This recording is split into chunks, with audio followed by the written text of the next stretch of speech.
Hello, നമസ്കാരം. Study സ്റ്റുഡിയോയിലേക്ക് എല്ലാവർക്കും സ്വാഗതം. നമ്മളിന്നൊരു പുതിയ സബ്ജക്റ്റുമായിട്ടാണ് വന്നിട്ടുള്ളത്. നമ്മളെ ഫസ്റ്റ് സെമ്മുകാർക്ക് 2024 അഡ്മിഷൻ ഫസ്റ്റ് സെമ്മുകാർക്കുള്ള മൾട്ടി ഡിസിപ്ലിനറി കോഴ്സായ ഹിസ്റ്റോറിക്കൽ ടൂറിസത്തിലെ ഫസ്റ്റ് ബ്ലോക്കിൽ ഫസ്റ്റ് യൂണിറ്റാണ് ഇന്നത്തെ ക്ലാസ്സിൽ ഡിസ്കസ് ചെയ്യാൻ പോകുന്നത്. ക്ലാസ്സിലേക്ക് പോകുന്നതിന് മുമ്പ് നിങ്ങൾ എൻ്റെ ഈ ചാനൽ ആദ്യമായിട്ടാണ് കാണുന്നതെങ്കിൽ സബ്സ്ക്രൈബ് ചെയ്യുക, ഷെയർ ചെയ്യുക, നിങ്ങളുടെ കമൻറ്റുകൾ എഴുതി അറിയിക്കുക.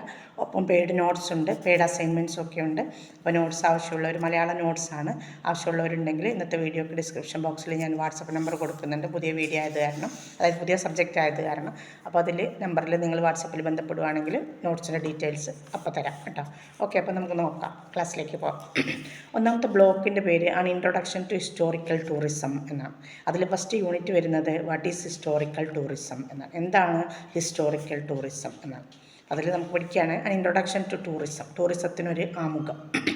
വിനോദസഞ്ചാരം സാമ്പത്തികവും സാംസ്കാരികവും പാരിസ്ഥിതികവുമായ കാര്യമായ സ്വാധീനമുള്ള ചലനാത്മകവും ബഹുമുഖവുമായൊരു വ്യവസ്ഥയാണ്. ഇതിൽ വൈവിധ്യമാർന്ന പ്രവർത്തനങ്ങളും ലക്ഷ്യങ്ങളും ഉൾപ്പെടുന്നുണ്ട്. അപ്പോൾ സഞ്ചാരികൾക്ക് സവിശേഷമായ അനുഭവങ്ങൾ പകർന്നു നൽകുന്നു.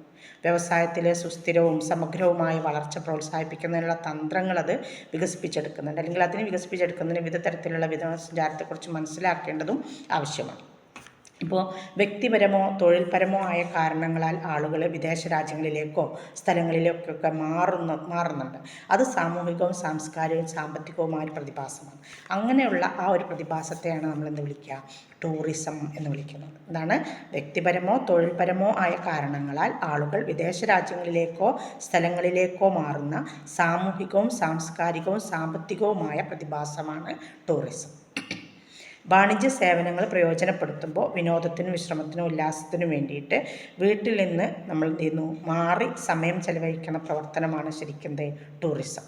17-ാം നൂറ്റാണ്ടിൽ പടിഞ്ഞാറൻ യൂറോപ്പിൽ നിന്നാണ് ഈ ടൂറിസം ഉത്ഭവിച്ചത്. ഇത് പര്യവേഷണത്തിൽ നിന്ന് വ്യത്യസ്തമാണ്. അതായത് നമ്മൾ എന്തെങ്കിലും കണ്ടെത്താൻ വേണ്ടിയുള്ള നമ്മുടെ യാത്രയാണ് പര്യവേക്ഷണം എന്ന് പറയുക. അതിൽ നിന്ന് വ്യത്യസ്തമാണ് ടൂറിസം. എങ്കിലും തീർത്ഥാടനം പോലുള്ള മറ്റ് പ്രവർത്തനങ്ങളുമായിട്ട് വിനോദസഞ്ചാരം ഓവർലാപ്പ് ചെയ്യുന്നുമുണ്ട്. ഇത് business tourism, sports tourism, medical tourism തുടങ്ങിയ പൊതുവിഭാഗങ്ങളായിട്ട് അതിനെ വിഭജിച്ചിട്ടുമുണ്ട്. 21-ാം നൂറ്റാണ്ടിൻ്റെ തുടക്കത്തിൽ ആർട്ടിക് മുതൽ അന്റാർട്ടിക് വരെയുള്ള പ്രദേശങ്ങളെ ബാധിക്കുന്ന ഒരു പ്രധാന സാമ്പത്തിക പ്രവർത്തനമായി അന്താരാഷ്ട്ര ടൂറിസം മാറിയിട്ടുണ്ട്. പൗരസ്ത്യ നാഗരികതകളിൽ നിന്ന് ഉത്ഭവിച്ച തീർത്ഥാടനത്തിന് മതപരമായ ലക്ഷ്യങ്ങൾ, സാഹിത്യ അല്ലെങ്കിൽ സ്ഥാപിതമായ വഴികൾ, വാണിജ്യ ആധിപത്യം, അതുപോലെ ജിജ്ഞാസ എന്നിവയുടെ ഒരു നീണ്ട ചരിത്രമുണ്ട്. ഇത് 2000 വർഷങ്ങൾക്ക് മുമ്പ് ആദ്യത്തെ ബുദ്ധമത കേന്ദ്രങ്ങളിൽ നിന്ന് ആരംഭിച്ച് വിനോദസഞ്ചാര പ്രവർത്തനങ്ങളായിട്ട് മാറുകയാണ് ഉണ്ടായത്. വ്യാവസായികാനന്തര ലോകത്ത് പടിഞ്ഞാറ് ഭാഗത്ത് ആധുനിക ടൂറിസം ഉത്ഭവിച്ചത് 16-ാം നൂറ്റാണ്ട് മുതൽ ഇത് ഗണ്യമായിട്ട് വർദ്ധിച്ചു. ചരിത്രപരമായ സ്ഥലങ്ങളും ആധുനിക ബീച്ച് റിസോർട്ടുകളും പോലും ആളുകൾ സന്ദർശിക്കുന്ന പൈതൃക ടൂറിസം എന്ന് നമ്മളിപ്പോൾ വിളിക്കുന്ന അതിൻ്റെ അടിത്തറയായിട്ട് ഈ യാത്രയുടെ ആദ്യകാല രൂപത്തെ നമുക്ക് കണക്കാക്കാം. 17 മുതൽ 19 വരെ നൂറ്റാണ്ടിൻ്റെ തുടക്കത്തിൽ പ്രധാനമായിട്ട് യൂറോപ്പിലെ പ്രത്യേകിച്ചും സമ്പന്നരായ ഉപരിവർഗക്കാർ നടത്തിയ സാംസ്കാരികവും വിദ്യാഭ്യാസപരവുമായ ഒരു യാത്രയായിരുന്നു ഗ്രാൻഡ് ടൂർ എന്ന പേരിൽ അറിയപ്പെട്ടിരുന്നത്. തുടക്കത്തിൽ പ്രഭുക്കന്മാർക്കും ഭൂപ്രഭുക്കന്മാർക്കും വേണ്ടി നീക്കിവെച്ചിരുന്ന ഗ്രാൻഡ് ടൂറുകൾ മധ്യവർഗങ്ങൾ പദവിയും വിദ്യാഭ്യാസം നേടുന്നതിനു വേണ്ടി ഗ്രാൻഡ് ടൂർ വഴി സാമൂഹിക പ്രവർത്തനങ്ങളിലും ഏർപ്പെട്ടു.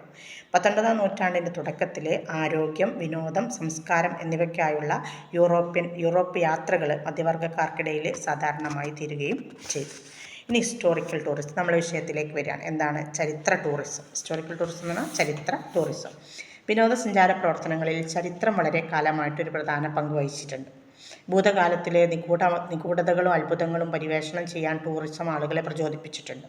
ചരിത്രപരമോ പൈതൃകമോ ആയ വിനോദസഞ്ചാരം, കാഴ്ചകൾ, മ്യൂസിയം സന്ദർശനങ്ങൾ, ആധികാരിക പാചകങ്ങളുടെ മാതൃകകൾ എന്നിങ്ങനെ വിവിധ പ്രവർത്തനങ്ങളിലൂടെ ഒരു സ്ഥലത്തിൻ്റെ ചരിത്രം പൈതൃകവും കണ്ടെത്തുന്നുണ്ട്. സമ്പന്നമായ പൈതൃകവും നന്നായി രൂപകൽപ്പന ചെയ്തിട്ടുള്ള ടൂറിസ്റ്റ് അടിസ്ഥാന സൗകര്യങ്ങളുമുള്ള സ്ഥലങ്ങൾ എല്ലാത്തരം സഞ്ചാരികളെയും ആകർഷിക്കുന്നവയാണ്. അവയെ ഏറ്റവും ജനപ്രിയമായ വിനോദസഞ്ചാര കേന്ദ്രങ്ങളാക്കി പിന്നീട് മാറ്റും. സമ്പന്നമായ പൈതൃകവും വൈവിധ്യമാർന്ന രാത്രി ജീവിതവും കാരണം ഒരു ലക്ഷ്യസ്ഥാനം എന്ന നിലയിൽ ബുഡാപെസ്റ്റിൻ്റെ ജനപ്രീതിക്ക് കാരണമായത് ഇതിനൊരു ഉദാഹരണമാണ്. ഇന്ത്യയിലെ ടൂറിസം രാജ്യത്തിൻ്റെ ചരിത്രത്തിൻ്റെ ഒരു പ്രധാന ഭാഗമാണ്. സാംസ്കാരിക പൈതൃകം നിരവധി ആകർഷണങ്ങൾ നൽകുന്നുമുണ്ട്. ഇന്ത്യ നിരവധി ചരിത്ര ഭരണാധികാരികളാലും യോദ്ധാക്കളാലും സമ്പന്നമായ നാടാണ്. ഓരോരുത്തർക്കും അവരുടേതായ കഥകളുമുണ്ട്. ആഗ്രയിലെ താജ്മഹൽ പോലുള്ള ചരിത്ര സ്മാരകങ്ങൾ അവയുടെ ഉത്ഭവത്തെയും ഭരണാധികാരികളെയും കുറിച്ചുള്ള വിവരങ്ങൾ മെച്ചപ്പെടുത്തുന്നു, ആളുകൾക്ക് വെളിപ്പെടുത്തി കൊടുക്കുന്നുമുണ്ട്. അജന്ത, എല്ലോറ ഗുഹകൾ, ഖജുരാഹോ ഗുഹകൾ, ഡൽഹി, രാജസ്ഥാൻ, മഹാരാഷ്ട്ര എന്നിവിടങ്ങളിലെ കോട്ടകൾ, അതുപോലെ ഇന്ത്യയിലെ ഏറ്റവും പഴക്കമേറിയതും ചരിത്രപരമായി പ്രാധാന്യമുള്ളതുമായ മധുര നഗരം എന്നിവയാണ് മറ്റ് പ്രശസ്തമായ വിനോദസഞ്ചാര കേന്ദ്രങ്ങൾ. ഇന്ത്യയുടെ സാംസ്കാരിക പൈതൃകം പ്രകൃതി ചുറ്റുപാടുകളുടെ, അതുപോലെ തന്നെ വാസ്തുവിദ്യ, മാസ്റ്റർ പീസുകൾ, പെയിൻറ്റിങ്ങുകൾ, അതുപോലെ പർവ്വതങ്ങൾ, ആചാരങ്ങൾ, നൃത്തം, കല, സംഗീതം, അതുപോലെ എന്താ പറയുക പൈതൃക സ്ഥലങ്ങൾ, കരകൗശല വസ്തുക്കൾ, താഴ്വരകൾ, ബീച്ചുകൾ, നദികൾ എന്നിവ വിനോദസഞ്ചാരികളുടെ സ്വപ്നമാക്കി മാറ്റിയെടുത്തിട്ടുണ്ട്. ആദ്യകാല ഭരണാധികാരികളുടെ കീഴിൽ ഇന്ത്യ ഒരു വിനോദസഞ്ചാര കേന്ദ്രമായിട്ട് ഉയർന്നു വരികയും ചെയ്തു. 1945 മുതൽ ബ്രിട്ടീഷ് സർക്കാർ വിനോദസഞ്ചാരത്തെ പ്രോത്സാഹിപ്പിച്ചു. ബ്രിട്ടീഷ് കണ്ടുപിടുത്തങ്ങളും വികസനങ്ങളും പ്രയോജനപ്പെടുത്തി ടൂറിസം വികസന നയങ്ങൾ നടപ്പിലാക്കേണ്ടതിൻ്റെ പ്രാധാന്യം നമ്മുടെ സർക്കാർ തിരിച്ചറിയുകയും ചെയ്തു. മേളകളും ഉത്സവങ്ങളും അവയുടെ തുടർച്ചയായും മറ്റും കാരണം ജനപ്രിയ വിനോദസഞ്ചാര കേന്ദ്രങ്ങളായിട്ട് അത്തരമിടങ്ങളും മാറിയിട്ടുണ്ട്. വിനോദസഞ്ചാരികളെ ഫലപ്രദമായിട്ട് ആകർഷിക്കാൻ ടൂറിസം പ്രൊഫഷണലുകൾക്ക് ആദ്യം ചരിത്രത്തെക്കുറിച്ച് ശക്തമായ അല്ലെങ്കിൽ ഗണ്യമായ ഒരു വിവരം ഉണ്ടായിരിക്കണം. ഇനി ടൈപ്സ് ഓഫ് ടൂറിസത്തിൻ്റെ തരങ്ങൾ കുറച്ച് നമ്മളവിടെ ഉദാഹരണമായിട്ട് പറഞ്ഞിട്ടുണ്ട്, എങ്കിലും ഒന്നിച്ച് നോക്കാം. താമസത്തിൻ്റെ ദൈർഘ്യം, ഗതാഗത രീതി, യാത്ര ചെയ്യുന്ന ദൂരം, യാത്രയുടെ ഉദ്ദേശം, ടൂറിസ്റ്റിന് വരുന്ന വില, അതായത് ചെലവ് എന്നിവ അനുസരിച്ച് ടൂറിസം വ്യത്യാസപ്പെട്ടിട്ടുണ്ട്. 4 പ്രാഥമിക വിനോദസഞ്ചാരങ്ങളുണ്ട്. ഒന്ന് അന്തർദേശീയ വിനോദസഞ്ചാരമാണ്. അന്തർദേശീയ വിനോദസഞ്ചാരികൾ അതിർത്തികളിലൂടെ സഞ്ചരിക്കും, അതുപോലെ വ്യത്യസ്ത കറൻസികൾ ഉപയോഗിക്കും, വ്യത്യസ്ത ഭാഷകളിൽ അവർ ആശയവിനിമയം നടത്തും, വലിയ രാജ്യങ്ങൾക്ക് കൂടുതൽ ആകർഷണങ്ങൾ ഉണ്ടാകും, ദൈർഘ്യമേറിയ യാത്രകൾ അതിന് ആവശ്യമായിട്ട് വരും. അതുപോലെ ഇപ്പോൾ നെതർലാൻഡ്സ്, ബംഗ്ലാദേശ്, നേപ്പാൾ, ശ്രീലങ്ക തുടങ്ങിയ ചെറിയ രാജ്യങ്ങൾക്ക് അയൽ രാജ്യങ്ങളിലേക്ക് കടക്കാനുള്ള ദൂരം വളരെ കുറവാണ്. പിന്നെ പാസ്പോർട്ടുകളോ വിസകളോ കറൻസി പ്രവർത്തനങ്ങളോ ആവശ്യമില്ലാതെ സ്വന്തം രാജ്യത്തിനുള്ളിൽ യാത്ര ചെയ്യുന്നതിനെയാണ് എന്താ പറയുക, ആഭ്യന്തര ടൂറിസം. അപ്പോൾ രണ്ടാമത്തെ വിധമാണ് ആഭ്യന്തര ടൂറിസം. ജീവിത നിലവാരം ഉയരുന്ന ഇന്ത്യയെപ്പോലുള്ള വലിയ രാജ്യങ്ങളിൽ ഇതിൻ്റെ വളർച്ച കൂടുതൽ ശ്രദ്ധേയമാണ്. ഇതിൻ്റെ ആഭ്യന്തര ടൂറിസത്തിൻ്റെ അന്താരാഷ്ട്ര യാത്രകൾ കൂടുതൽ ആക്സസ് ചെയ്യാൻ ആകുമ്പോൾ ഈ രണ്ട് തരങ്ങൾ തമ്മിലുള്ള വ്യത്യാസം വാങ്ങുന്നു. യുണൈറ്റഡ് സ്റ്റേറ്റ്സ്, കാനഡ തുടങ്ങിയ സൗഹൃദ രാജ്യങ്ങൾ തമ്മിലുള്ള തടസ്സങ്ങൾ കുറയ്ക്കുന്നത് ഈ വ്യത്യാസം കുറയ്ക്കാൻ സഹായിക്കും. പാകിസ്ഥാനും ഇന്ത്യയും തമ്മിലുള്ള യാത്രകളും ഇപ്പോൾ മുൻ വർഷങ്ങളെ അപേക്ഷിച്ച് കൂടുതൽ എളുപ്പമായിക്കൊണ്ടിരിക്കുകയാണ്. അതേസമയം ഇന്ത്യക്ക് നേപ്പാളിലേക്കും അതിനിടയിലുള്ള യാത്രയ്ക്കൊക്കെ തടസ്സങ്ങളില്ലാതെ വരികയും ചെയ്തിട്ടുണ്ട്. ഇനി മൂന്നാമത്തത് വിനോദസഞ്ചാരത്തിൻ്റെ 2 തരങ്ങളാണ്. ഏതൊക്കെയാണ്? ഒന്ന് ദീർഘദൂര ടൂറിസം, ഒന്ന് ഹ്രസ്വദൂര ടൂറിസം അല്ലെങ്കിൽ ഹ്രസ്വദൂര വിനോദസഞ്ചാരം. ടൂറിസത്തെ ഭൂമിശാസ്ത്രപരമായിട്ട് പ്രാദേശികമോ ദേശീയമോ ആഗോളമോ ആയി കാണാൻ കഴിയും. ഭൂമിയുടെ ലഭ്യത, അനുയോജ്യമായ സ്ഥലങ്ങൾ, അനുകൂലമായ ചുറ്റുപാടുകൾ തുടങ്ങിയ ഘടകങ്ങളെ ആശ്രയിച്ച് വിവിധ ദിശകളിൽ ടൂറിസ്റ്റ് പ്രവാഹം സംഭവിക്കാം. ദേശീയ തലങ്ങളിൽ പ്രദേശം വികസിക്കുകയും വിനോദസഞ്ചാരികളുടെ ഒഴുക്ക് മാറുകയും ചെയ്യുന്നുണ്ട്. വിഭവങ്ങൾ, ഒഴിവു സമയങ്ങൾ, അന്തർദേശീയ യാത്രാ ആഗ്രഹങ്ങൾ എന്നിവ കാരണം വിനോദസഞ്ചാരികൾ ഉത്ഭവിക്കുന്ന പ്രദേശങ്ങളോ രാജ്യങ്ങളോ ആണ് ടൂറിസ്റ്റ് ജനറേറ്റിംഗ് ഏരിയകൾ എന്നറിയപ്പെടുന്നത്. പാരീസ്, റോം, ബാലി എന്നിവ സാംസ്കാരിക പൈതൃകത്തിനും പ്രകൃതി സൗന്ദര്യത്തിനും സ്ഥാപിതമായ ടൂറിസം അടിസ്ഥാന സൗകര്യങ്ങൾക്കും പേരുകേട്ട പ്രദേശങ്ങളാണ്. വിനോദസഞ്ചാരികളെ സൃഷ്ടിക്കുന്ന ഈ പ്രദേശങ്ങളിൽ നിന്ന് ടൂറിസത്തിൻ്റെ ഒഴുക്ക് ആരംഭിക്കുകയും വിനോദസഞ്ചാര കേന്ദ്രങ്ങളിലേക്ക് നീങ്ങുകയും ചെയ്യുന്നുണ്ട്. ഇത് അന്താരാഷ്ട്ര ടൂറിസം വ്യവസായത്തിൻ്റെ പ്രധാന ചലനാത്മകതയായിട്ട് മാറിയിരിക്കുന്നു. ഉയർന്ന ജീവിത നിലവാരമുള്ള ഈ സാമ്പത്തികമായി നന്നായി വികസിപ്പിച്ച പ്രദേശങ്ങൾ യാത്രകൾ താങ്ങാൻ താമസക്കാരെ പ്രാപ്തരാക്കുന്നു. 2 പ്രദേശങ്ങൾക്കിടയിലുള്ള ട്രാൻസിറ്റ് റൂട്ടുകൾ ടൂറിസ്റ്റ് ട്രാഫിക്കിൻ്റെ വലിപ്പത്തെയും ദിശയെയും സ്വാധീനിക്കുന്നു. ആഗോളതലത്തിൽ ടൂറിസ്റ്റ് പ്രവാഹത്തിൻ്റെ പ്രധാന ദിശ നിർണ്ണയിക്കുന്ന ഉത്ഭവവും ലക്ഷ്യസ്ഥാന പ്രദേശങ്ങളുടെ സ്ഥാനവുമാണ്. ഇനി കൂടുതൽ തരത്തിലുള്ള ടൂറിസ്റ്റുകളും അതിൻ്റെ സവിശേഷതകൾ നോക്കാം. മറ്റൊന്ന് ലെഷർ ടൂറിസം. ലെഷർ എന്ന് പറഞ്ഞാൽ വിനോദസഞ്ചാരം എന്ന് തന്നെയാണ് അതിൻ്റെ പേര്. വിശ്രമത്തിനും വിനോദത്തിനും ആസ്വാദനത്തിനുമുള്ള യാത്രകളെയാണ് നമ്മൾ ലെഷർ ടൂറുകൾ അല്ലെങ്കിൽ വിനോദസഞ്ചാരം എന്ന് പറയുക. മാലിദ്വീപ്, പാരീസ്, സിഡ്നി ലാൻഡ് എന്നിവയാണ് ജനപ്രിയ ലക്ഷ്യസ്ഥാനങ്ങൾ. ഷിംല, ഡാർജിലിംഗ്, ഊട്ടി, നൈനിറ്റാൾ, മഹാബലേശ്വർ, അതുപോലെ കുളു മണാലി എന്നിവ ഇന്ത്യയിലെ ഹിൽ സ്റ്റേഷനുകളാണ്. കിഴക്കും പടിഞ്ഞാറും തീരങ്ങൾ സൂര്യോദയം സൂര്യാസ്തമയങ്ങൾ ആസ്വദിക്കാൻ വേണ്ടിയിട്ട് അവസരമൊരുക്കുന്നുണ്ട്. അതിനായിട്ട് അവിടെ ആളുകൾ എത്തുന്നുമുണ്ട്. ഇത് പ്രാദേശിക സമ്പദ് വ്യവസ്ഥയെ ഉത്തേജിപ്പിക്കുകയും തൊഴിലവസരങ്ങൾ സൃഷ്ടിക്കുകയും അടിസ്ഥാന സൗകര്യങ്ങൾ വികസിപ്പിക്കുകയും പ്രോത്സാഹിപ്പിക്കുകയും ചെയ്യുന്നുണ്ട്. മറുവശത്ത് പാരിസ്ഥിതിക തകർച്ചയ്ക്കും പ്രാദേശിക സംസ്കാരത്തിൻ്റെ നഷ്ടത്തിനും ഉയർന്ന ജീവിത ചെലവുകൾക്കും കാരണമായേക്കാവുന്നു ഈ വിനോദസഞ്ചാരങ്ങളെന്ന് വിമർശകർ സൂചിപ്പിക്കുന്നുമുണ്ട്. ഇനി മറ്റൊന്നാണ് കൾച്ചറൽ ടൂറിസം, സാംസ്കാരിക ടൂറിസം. രണ്ടാമത്തേത് കൾച്ചറൽ ടൂറിസം എന്നത് ഒരു രാജ്യത്തിൻ്റെയോ പ്രദേശത്തിൻ്റെയോ സംസ്കാരം അഥവാ ജീവിതശൈലി, ചരിത്രം, കല, വാസ്തുവിദ്യ, മതം, മറ്റു വശങ്ങൾ എന്നിവയിൽ ശ്രദ്ധ കേന്ദ്രീകരിക്കുന്ന ഒരു തരം ടൂറിസമാണ്. ഇത് നഗര വിനോദസഞ്ചാരത്തെ ഉൾക്കൊള്ളുന്ന ഒന്നാണ്. സാംസ്കാരിക പാരമ്പര്യങ്ങളും മൂല്യങ്ങളും ജീവിത രീതികളും ഉയർത്തിക്കാട്ടുന്ന ഗ്രാമീണ ടൂറിസവും വ്യാവസായിക ക്രിയേറ്റീവ് ടൂറിസം പോലുള്ള സ്പെഷ്യലൈസ് ചെയ്തിട്ടുള്ള ടൂറുകളും ഇതിൽ ഉൾപ്പെടുന്നുണ്ട്. ഈ ടൂറിസം കൂടുതൽ ആഴത്തിലുള്ള സാംസ്കാരിക അനുഭവത്തിന് കാരണമാകുന്നു. ആഗ്ര കോട്ട, അജന്ത ഗുഹകൾ, സാഞ്ചിയിലെ ബുദ്ധസ്തൂപം, ചമ്പാനർ, പാവഗഡ് പുരാവസ്തു പാർക്ക്, എലിഫൻ്റ, അജന്ത, എല്ലോറ ഗുഹകൾ തുടങ്ങിയ നിരവധി ആകർഷണങ്ങൾ ഈ തരത്തിലുള്ളത് ഇന്ത്യയിലുണ്ട്. ഇനി മൂന്നാമത്തത് റിലീജിയസ് ആൻഡ് സ്പിരിച്വൽ ടൂറിസം, മതപരവും ആത്മീയവുമായ ടൂറിസങ്ങൾ. മതപരമായ വിനോദസഞ്ചാരം എന്നത് ആത്മീയ ആവശ്യങ്ങൾക്ക് വേണ്ടിയിട്ട് അല്ലെങ്കിൽ മതപരമായ കർത്തവ്യങ്ങൾ നിർവഹിക്കുന്നതിന് മതപരമായ പ്രാധാന്യമുള്ള സ്ഥലങ്ങൾ സന്ദർശിക്കുന്നതിനെയാണ് സൂചിപ്പിക്കുന്നത്. സുവർണക്ഷേത്രം, വാരാണസി, പ്രയാഗ്, രാമേശ്വരം, ജ്യോതിർലിംഗ, റാഞ്ചി തുടങ്ങിയ നിരവധി ആകർഷണങ്ങൾ ഇന്ത്യയിൽ ഉണ്ട്. സലീം ചിസ്തിയും ഹാജി മലങ്കും വിമോചനവും ആശ്വാസവും തേടുന്നതിന് വേണ്ടി യോഗ, ധ്യാനം, അതുപോലെ വിപാസന തുടങ്ങിയ പ്രവർത്തനങ്ങളിലൂടെ വ്യക്തികൾ വിശ്വാസങ്ങളിലേക്കും മതത്തിലേക്കും സഞ്ചരിക്കുന്നത് ആത്മീയ വിനോദസഞ്ചാരത്തിൽ ഉൾപ്പെടും. ഇനി നാലാമത്തത് വന്യജീവി ടൂറിസമാണ്, വൈൽഡ് ലൈഫ് ടൂറിസം എന്ന് പറയും. വൈൽഡ് ലൈഫ് ടൂറിസം ഇന്ത്യയുടെ വന്യജീവി ടൂറിസം നയത്തിന് കീഴിൽ വേട്ടയാടുന്നത് നിരോധിച്ചിട്ടുണ്ട്. അതിനാൽ സന്ദർശകർക്ക് വന്യജീവികളെ അവയുടെ സ്വാഭാവിക ആവാസ വ്യവസ്ഥയിൽ മാത്രമേ കാണാൻ കഴിയുള്ളൂ. സിംഹങ്ങൾ, കടുവകൾ, ആന, കണ്ടാമൃഗങ്ങൾ, കടൽ ജീവികളായ സ്രാവ്, ഡോൾഫിനുകൾ, കടൽ പാമ്പുകൾ, മുതലകൾ മുതലായവ രാജ്യത്തെ വന്യജീവികളിൽ ഉൾപ്പെടുന്നു. ശൈത്യകാല ദേശാടന സമയത്ത് കഴുകന്, അതുപോലെ ഹമ്മിങ് ബേർഡ് തുടങ്ങിയ പക്ഷികൾ ഇന്ത്യ സന്ദർശിക്കുന്നുണ്ട്. രാജ്യത്തിൻ്റെ ഉപരിതലത്തിൽ 1.21% വരുന്ന ഇന്ത്യയിലെ 112 ദേശീയോദ്യാനങ്ങളിൽ പലതും എന്താണ് വന്യജീവി സഫാരികൾ വാഗ്ദാനം ചെയ്യുന്നവയാണ്.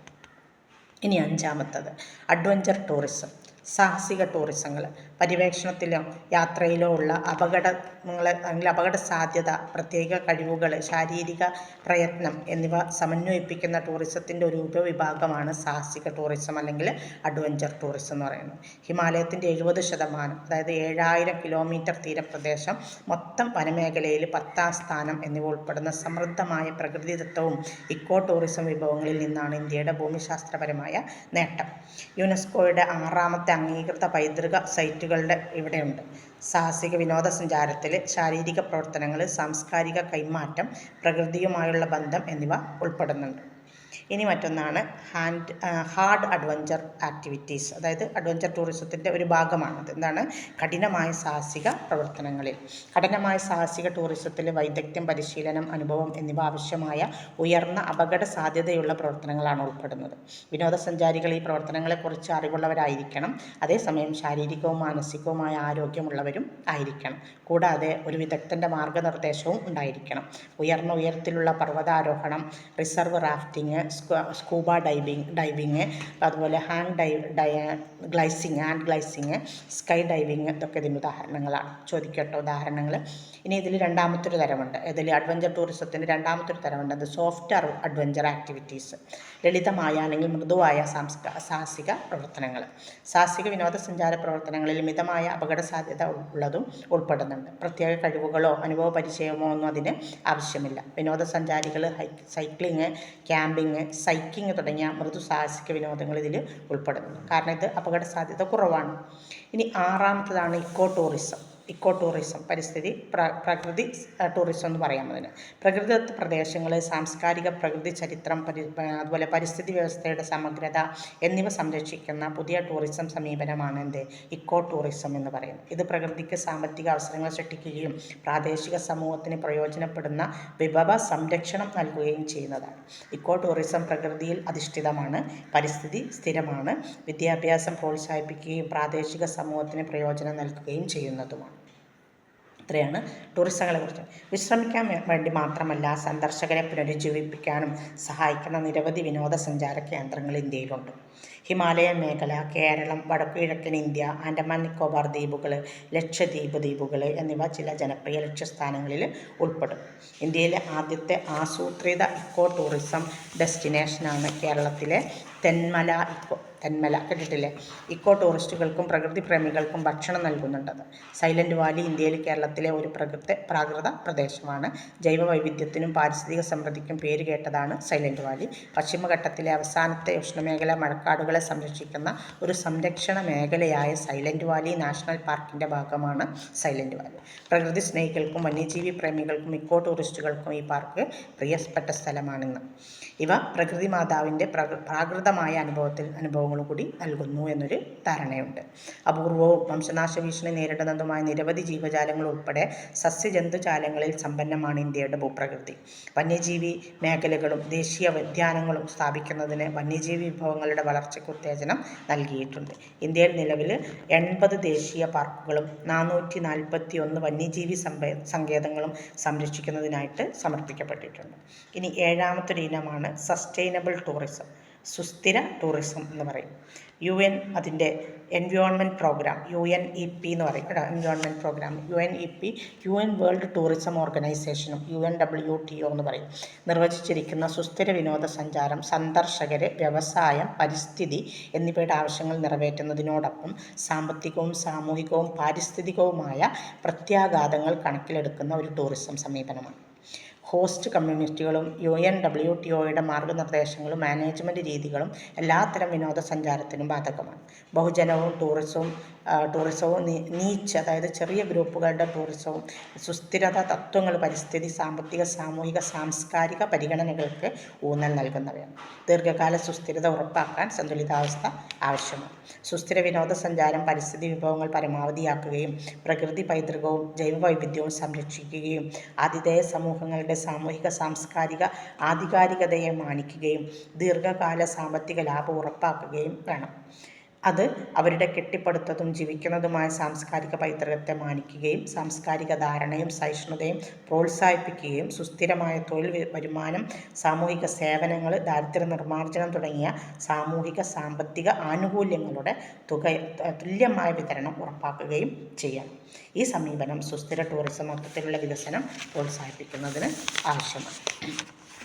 സുസ്ഥിര വിനോദസഞ്ചാര വികസനത്തിന് സമവായം കൈവരിക്കുന്നതിന് വിവരമുള്ള പങ്കാളികളുടെ പങ്കാളിത്തവും ശക്തമായ രാഷ്ട്രീയ നേതൃത്വവും ആവശ്യമാണ്. ആഘാതങ്ങൾ നിരീക്ഷിക്കുന്നതിനും പ്രതിരോധ നടപടികൾ നടപ്പിലാക്കുന്നതിനും ഉയർന്ന ടൂറിസ്റ്റ് സംതൃപ്തി ഉറപ്പാക്കുന്നതിനും ആവശ്യമായൊരു തുടർച്ചയായ പ്രക്രിയയാണത്. ഇത് സുസ്ഥിര പ്രശ്നങ്ങളെക്കുറിച്ച് അവബോധം വളർത്തുകയും സുസ്ഥിര ടൂറിസം പരിശീലിക്കാൻ വിനോദസഞ്ചാരികളെ പ്രോത്സാഹിപ്പിക്കുകയും ചെയ്യുന്നുണ്ട്. ഇത് കൂടുതൽ അർത്ഥവത്തായ അനുഭവങ്ങളും സുസ്ഥിര സമ്പ്രദായങ്ങൾ പ്രോത്സാഹിപ്പിക്കുകയും ചെയ്യും. ഇനി മെഡിക്കൽ ടൂറിസമാണ്. മെഡിക്കൽ ടൂറിസം എന്ന് പറഞ്ഞാൽ ചികിത്സയ്ക്ക് വേണ്ടിയിട്ട് മറ്റ് രാജ്യങ്ങളിലേക്ക് പോകുന്നു. ആരോഗ്യം അല്ലെങ്കിൽ സർജിക്കൽ ടൂറിസം എന്നറിയപ്പെടുന്ന വൈദ്യപരിചരണത്തിന് വേണ്ടി സ്വന്തം രാജ്യത്തിന് പുറത്ത് യാത്ര ചെയ്യുന്നതാണ് മെഡിക്കൽ ടൂറിസത്തിൽ ഉൾപ്പെടുന്നത്. രോഗികൾ പലപ്പോഴും ചെലവ് കുറഞ്ഞ നടപടിക്രമങ്ങളുള്ള മറ്റ് രാജ്യങ്ങളെ തിരഞ്ഞെടുക്കാറുണ്ട്. ഒരു ദശാബ്ദത്തിലേറെയായിട്ട് ഇന്ത്യ മെഡിക്കൽ ടൂറിസത്തിൻ്റെ ഒരു ജനപ്രിയ കേന്ദ്രമാണ്. 2019 ഏകദേശം 6,97,453 വിദേശ വിനോദസഞ്ചാരികൾ ഇന്ത്യ ഈ ഒരു ആവശ്യത്തിന് വേണ്ടിയിട്ട് സന്ദർശിച്ചിട്ടുണ്ട്. മത്സരാധിഷ്ഠിത വിലനിർണ്ണയം, ഉയർന്ന നിലവാരമുള്ള മെഡിക്കൽ ചികിത്സാ സൗകര്യങ്ങൾ, കുറഞ്ഞ ജീവിത ചെലവ് എന്നിവ കാരണം ഇന്ത്യയുടെ മെഡിക്കൽ ടൂറിസം വ്യവസായം ജനപ്രിയമായിട്ട് വളരുകയാണ്. ആഗോള വിപണി വിഹിതത്തിൻ്റെ 20% വരുന്ന ഈ മേഖല 2020 $9 ബില്യൺ മൂല്യമാകുമെന്നാണ് പ്രതീക്ഷിക്കുന്നത്. 2002 ദേശീയ ആരോഗ്യ നയം, ടൂറിസം മന്ത്രാലയത്തിൻ്റെ സമഗ്രമായ ആരോഗ്യ സംരക്ഷണ സേവനങ്ങൾ എന്നിവ പോലെയുള്ള പൊതുനയത്തിലൂടെ സർക്കാർ വളർച്ചയെ പിന്തുണച്ചിട്ടുണ്ട്. മെഡിക്കൽ വിസ അപേക്ഷാ പ്രക്രിയ വളരെ ലളിതമാണ്. ഈ വിസ എന്ന് പറഞ്ഞാൽ ഈ ഇൻ്റർനെറ്റ് വഴിയുള്ള ഈ വിസകൾ കൂടുതൽ എളുപ്പമാക്കുന്നു. അവരുടെ വിശ്വാസ്യത വർദ്ധിപ്പിക്കുന്നതിനും കൂടുതൽ രോഗികളെ ആകർഷിക്കുന്നതിനുമായിട്ട് മികച്ച ആശുപത്രികൾക്ക് അന്താരാഷ്ട്ര അക്രഡിറ്റേഷൻ സ്കീമുകളും സാക്ഷ്യപ്പെടുത്തിയിട്ടുണ്ട്. ഇനി historical tourism and economic impact. ചരിത്രപരമായ ടൂറിസവും സമ്പദ് വ്യവസ്ഥയുടെ ആഘാതവും. ടൂറിസം രാഷ്ട്രത്തിൻ്റെ സാമ്പത്തിക വികസനത്തിൻ്റെ വിജയകരമായ ഒരു ചാലകമാണ്.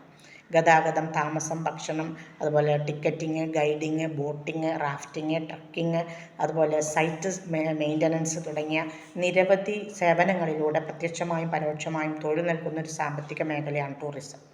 ടൂറിസ്റ്റ് അടിസ്ഥാന സൗകര്യ വികസനം ടൂറിസ്റ്റ് സഞ്ചാര സൗകര്യങ്ങൾ മെച്ചപ്പെടുത്തുകയും വിദേശ നാണ്യം പ്രോത്സാഹിപ്പിക്കുകയും അതുവഴി ഒരു രാജ്യത്തിൻ്റെ വ്യാപാര സന്തുലിതാവസ്ഥ നിലനിർത്തുകയും ചെയ്യുന്നുണ്ട്. ഇത് തൊഴിലില്ലാത്ത യുവാക്കൾക്ക് തൊഴിലവസരങ്ങൾ സൃഷ്ടിക്കുന്നു എങ്കിലും ടൂറിസം സമ്പദ് വ്യവസ്ഥയെ പ്രതികൂലമായിട്ടും ബാധിക്കുന്നുണ്ട്. ഇപ്പോൾ ഇന്ത്യ, ബ്രസീൽ, ഇന്തോനേഷ്യ എന്നിവിടങ്ങളിൽ നടത്തിയ പഠനങ്ങൾ ടൂറിസവുമായി ബന്ധപ്പെട്ട ബന്ധങ്ങൾ പ്രത്യേകിച്ചും ശക്തമാണെന്നും തൊഴിലവസരങ്ങൾ സൃഷ്ടിക്കാൻ അതുപോലെ ദാരിദ്ര്യം കുറയ്ക്കൽ തുടങ്ങിയ വിശാലമായ സാമ്പത്തിക നേട്ടങ്ങൾക്ക് കാരണമാകുന്നുണ്ടെന്നും കണ്ടെത്തിയിട്ടുണ്ട്. ഇൻ്റർനാഷണൽ ലേബർ ഓർഗനൈസേഷൻ്റെ കണക്ക് പ്രകാരം പ്രധാന ടൂറിസം വ്യവസായത്തിലെ ഒരു ജോലി വിനോദസഞ്ചാരവുമായി ബന്ധപ്പെട്ട സാമ്പത്തിക പ്രവർത്തനങ്ങളിൽ ഏകദേശം 1.5-ലധികം ജോലികൾ സൃഷ്ടിക്കുന്നുണ്ട് എന്നാണ്. സുസ്ഥിര വികസനത്തിനുള്ള സംഭാവനകൾക്ക് വേണ്ടി ടൂറിസം അംഗീകരിക്കപ്പെട്ടിട്ടുണ്ട്. വേൾഡ് ട്രാവൽ ആൻഡ് ടൂറിസം കൗൺസിലിൻ്റെ 2012 റിപ്പോർട്ട് GDP, തൊഴിൽ, കയറ്റുമതി, വളർച്ചാ പ്രവണതകൾ, പരോക്ഷമായ നേട്ടങ്ങൾ, ദേശീയ സമ്പദ് വ്യവസ്ഥയ്ക്കുള്ളിലെ വ്യാപകമായ വിതരണം, അടിസ്ഥാന സൗകര്യ നിക്ഷേപം, നല്ല രീതിയിൽ രൂപകൽപ്പന ചെയ്ത ലക്ഷ്യസ്ഥാനങ്ങളിൽ നിന്നും വിപണന ശ്രമങ്ങളിൽ നിന്നുമുള്ള ശക്തമായ സാമ്പത്തിക വരുമാനം എന്നിവയിൽ വ്യവസായത്തിൻ്റെ ഗണ്യമായ സംഭാവനയ്ക്ക് ഊന്നൽ നൽകുന്നു. വികസ്വര രാജ്യങ്ങളിൽ വിദേശ നാണ്യം സൃഷ്ടിക്കാനും മൂലധന കൈമാറ്റം സുഗമമാക്കാനും പേയ്മെൻറ്റ് ബാലൻസിലേക്കോ മാക്രോ ഇക്കണോമിക് സ്ഥിരതയിലേക്കും സംഭാവന ചെയ്യാനുമുള്ള കഴിവ് കാരണം അന്താരാഷ്ട്ര ടൂറിസം സാമ്പത്തിക വികസനവുമായിട്ട് ഏറെ ബന്ധപ്പെട്ടിരിക്കുന്നു. ഇനി പോസിറ്റീവ് ഇമ്പാക്റ്റ്. എന്തൊക്കെയാണ് അനുകൂല ഫലങ്ങൾ? ആതിഥേയ രാജ്യങ്ങളിലും വിദേശ രാജ്യങ്ങളിലും വരുമാനം വർദ്ധിപ്പിച്ച് വിനോദസഞ്ചാര സമ്പദ് വ്യവസ്ഥയ്ക്ക് ഗുണം ചെയ്യുന്നുണ്ട്. കറൻസിയും നാട്ടുകാരുടെ നില മെച്ചപ്പെടുത്തലും സർക്കാരുകളുടെ വരുമാനം ഉയർത്തുന്നുണ്ട്. വിനോദസഞ്ചാരം, തൊഴിൽ, ബിസിനസ്, അതുപോലെ പ്രവേശന ഫീസ്, ടോൾ നികുതികൾ എന്നിവ പോലെ നികുതികളിലൂടെ മറ്റ് രാജ്യങ്ങളിൽ നിന്ന് ഇറക്കുമതി നയത്തിന് സർക്കാർ ഗുണം ചെയ്യുന്നുണ്ട്. കാരണം വരുമാനം സൃഷ്ടിക്കുന്നുണ്ടത്. ടൂറിസം പ്രാദേശിക അടിസ്ഥാന സൗകര്യങ്ങളിൽ സർക്കാർ നിക്ഷേപം പ്രോത്സാഹിപ്പിക്കുന്നുണ്ട്. ഇത് വിനോദസഞ്ചാരികൾക്കും താമസക്കാർക്കും മെച്ചപ്പെട്ട സൗകര്യങ്ങൾ നൽകുന്നു. ഇത് അനൗപചാരിക മേഖലയിൽ തൊഴിലവസരങ്ങൾ സൃഷ്ടിക്കുന്നു. ഇത് പ്രാദേശിക സമ്പദ് വ്യവസ്ഥയ്ക്ക് ഗുണം ചെയ്യുകയും തദ്ദേശവാസികൾക്ക് വരുമാനം വർദ്ധിപ്പിക്കുകയും ചെയ്യുന്നുണ്ട്. ട്രാവൽ ഏജൻസികൾ, താമസം, എയർലൈനുകൾ, റീറ്റെയിൽ നിർമ്മാണം, ഉൽപ്പാദനം, ടെലികമ്മ്യൂണിക്കേഷൻ എന്നിവയിലെ ജോലികൾ സമ്പദ് വ്യവസ്ഥയിലുടനീളം വ്യാപിച്ചു കിടക്കുന്ന പ്രത്യക്ഷവും പരോക്ഷവും പ്രേരിതവുമായ പ്രത്യാഘാതങ്ങളിലൂടെ മൊത്തത്തിലുള്ള തൊഴിലവസരങ്ങൾക്ക് ടൂറിസം സംഭാവന നൽകുന്നുണ്ട്. ലോകമെമ്പാടും കോടിക്കണക്കിന് ഡോളർ വരുമാനവും ദശലക്ഷക്കണക്കിന് തൊഴിലവസരം സൃഷ്ടിക്കുന്ന ഒരു പ്രധാന ആഗോള സാമ്പത്തിക ചാലകമാണ് ടൂറിസം. വികസ്വര രാജ്യങ്ങളിലെ ജീവിത നിലവാരം മെച്ചപ്പെടുത്തുന്നതിനുള്ള അവസരമായും വികസനത്തിനുള്ള ഏക ഉപകരണമായിട്ടും ഇത് പലപ്പോഴും കണക്കാക്കപ്പെടുന്നു. ഇനി എന്തൊക്കെയാണ് നെഗറ്റീവ് ഇമ്പാക്റ്റ്, പ്രതികൂല പ്രത്യാഘാതങ്ങൾ? ആതിഥേയ രാജ്യങ്ങളുടെ, പ്രത്യേകിച്ച് കുറഞ്ഞ വികസനമുള്ള രാജ്യങ്ങളുടെ LDC എന്ന് പറയട്ടോ, ലോ ഡെവലപ്മെൻറ്റ് കൺട്രീസ് സമ്പദ് വ്യവസ്ഥയെ ടൂറിസം പ്രതികൂലമായിട്ട് ബാധിക്കുന്നുണ്ട്. ഗുണനിലവാരം കുറഞ്ഞ പ്രാദേശിക ഉൽപ്പന്നങ്ങളുടെ ഇറക്കുമതിയും ബഹുരാഷ്ട്ര കുത്തകകൾക്ക് ഊന്നൽ നൽകുന്നതുപോലുള്ള മറഞ്ഞിരിക്കുന്ന ചെലവുകളും വികസിത രാജ്യങ്ങൾക്ക് ലാഭമുണ്ടാക്കുന്നു. എല്ലാം ഉൾക്കൊള്ളുന്ന പാക്കേജ് ടൂറുകൾ പ്രാദേശിക ബിസിനസ്സുകൾക്കോ തൊഴിലാളികൾക്കോ ഇടയ്ക്കിടെ ചെറിയ ഇടം നൽകുന്നുണ്ട്. ഇത് അടിസ്ഥാന സേവനങ്ങൾക്കും ചരക്കുകൾക്കുമുള്ള ആവശ്യം വർദ്ധിപ്പിക്കുന്നു. ടൂറിസത്തിൻ്റെ വളർച്ചാ സേവനങ്ങളുടെയും ഭൂമിയുടെയും മൂല്യം ഉയർത്തുന്നു. ഇത് പ്രാദേശവാസികൾക്ക് അവരുടെ അടിസ്ഥാന ആവശ്യങ്ങൾ നിറവേറ്റാൻ പ്രയാസമുണ്ടാക്കും. കാലാനുസൃതവും കഠിനവുമായ കാലാവസ്ഥയും ടൂറിസം പിന്തുണയെ തടസ്സപ്പെടുത്തുന്നുണ്ട്. ഇത് പ്രദേശവാസികൾക്ക് അവരുടെ ഉപജീവനത്തെക്കുറിച്ച് അരക്ഷിതാവസ്ഥ ഉണ്ടാക്കും. കൂടാതെ വിമാനത്താവളങ്ങൾ, റിസോർട്ടുകൾ, ഹോട്ടലുകൾ, പ്രകൃതി സംരക്ഷണ കേന്ദ്രങ്ങൾ, മറ്റ് ടൂറിസം പദ്ധതികൾ തുടങ്ങിയ അടിസ്ഥാന സൗകര്യങ്ങൾ നിർമ്മിക്കുന്നതിന് വേണ്ടിയിട്ട് ആളുകളെ മാറ്റി പാർപ്പിക്കേണ്ടതായിട്ടും വരാറുണ്ട്. ആതിഥേയ രാജ്യങ്ങളിലെ സമ്പദ് വ്യവസ്ഥയിലും ലക്ഷ്യസ്ഥാനത്തിൻ്റെ മൊത്തത്തിലുള്ള വികസനത്തിലും വിനോദസഞ്ചാരത്തിൻ്റെ പ്രതികൂല ഫലങ്ങൾക്ക് ഈ ഘടകങ്ങളെല്ലാം കാരണമാകുന്നു അല്ലെങ്കിൽ സംഭാവന ചെയ്യും. ഇത്രയാണ് ഒരു യൂണിറ്റ് വരുന്നത് കേട്ടോ. ഓക്കെ, അടുത്ത യൂണിറ്റുമായിട്ട് അടുത്ത വീഡിയോയിൽ കാണാം. Okay, thanks.